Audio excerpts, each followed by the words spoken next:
Squid Game is a battle royale game conducted by a group of twisted but filthy rich people who have nothing better to do with their money. So this group of rich friends constructs different buildings around the world, somewhere hidden on an island where they can hide their sick pastime activity from the public. This game is not limited to South Korea only, because in episode when the VIPs arrive, they mention how the games have been going on in different countries. They were here just to attend the finale of the game occurring in Korea. This game has been going on since the 90s, as we can see loads of databases the cop Junho finds in the building while spying around. Each year there's one player who wins this game at the cost of the lives of all other players. Briefly going over the idea of the game, this organization brings in desperate, poor and needy people who are drowned in debts and standing at the lowest point of their lives, and manipulates them into playing this game by showing them the hefty amount of reward, that is 45.6 billion won.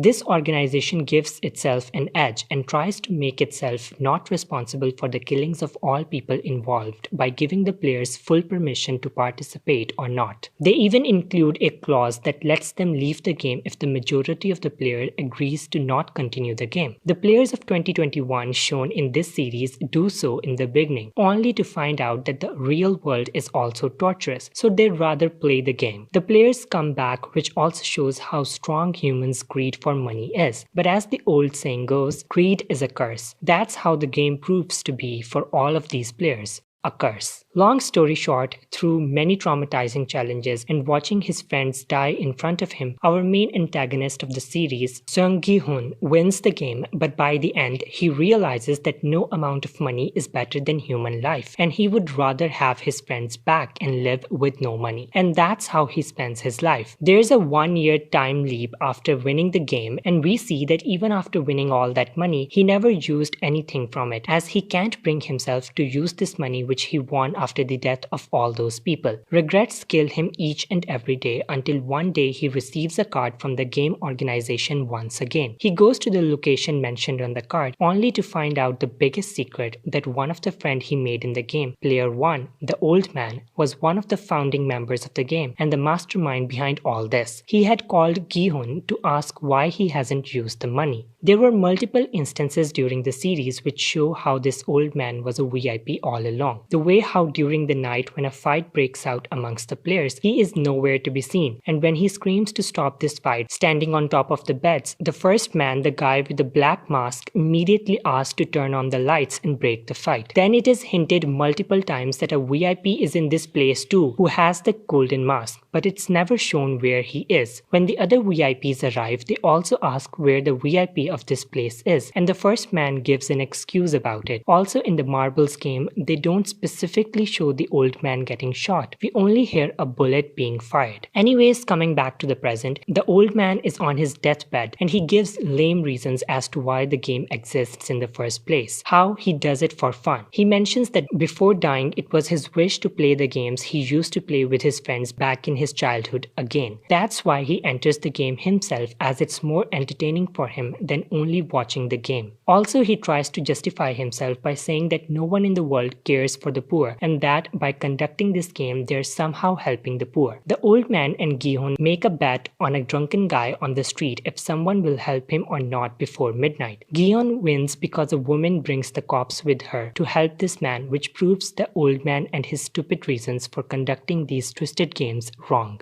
There are people still in this world that do care, and humanity is not entirely dead. Gi-hun believes that this is the end of it because Gi-hun doesn't know the scale of this game. We get to know about all these internal secrets because of the cop Junho, who secretly enters the building and spy there, but Gi-hun still has no idea. By the end, Gi-hun fulfills the wishes of his dead friends by helping their loved ones, and when he's about to leave the country to meet his daughter, he notices someone else being approached by the game. He rushes to them, but the guy who invites the people to the game escapes before he reaches there. I believe this guy who invites these people to the game is actually only doing his job without having any idea about the whole game. His job is only limited to inviting people, and he himself has no particular idea about the gravity of this game. That's why I believe he isn't playing a very major role in the overall story. Gi-hun takes the card from the needy man and forbids him to ever play this stupid game. Gi-hun decides to leave the country, but he can't bring himself to just leave everything behind after knowing that the game is still going on. He turns around and calls the number on the card, and he gives a warning to the game that he won't let them continue with this all.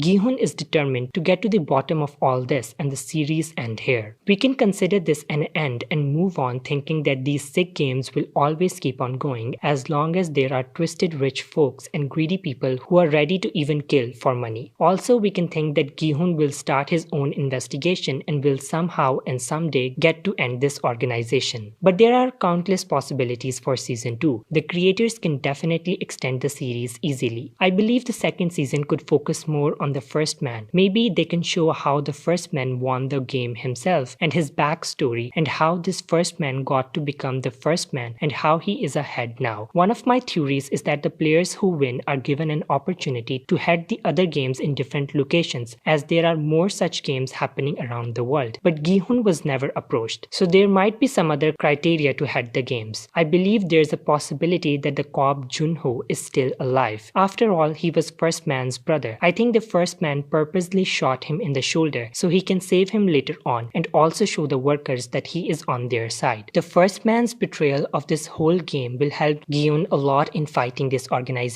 Also, the cop's phone still has those video proofs. The phone can still be discovered and the data in it can be retrieved, which will reveal the ugly secrets of this place. That was it for today's video. Comment below with your theories for season 2. I would love to hear your views. Thank you so much for watching. Take care and I'll see you with another video.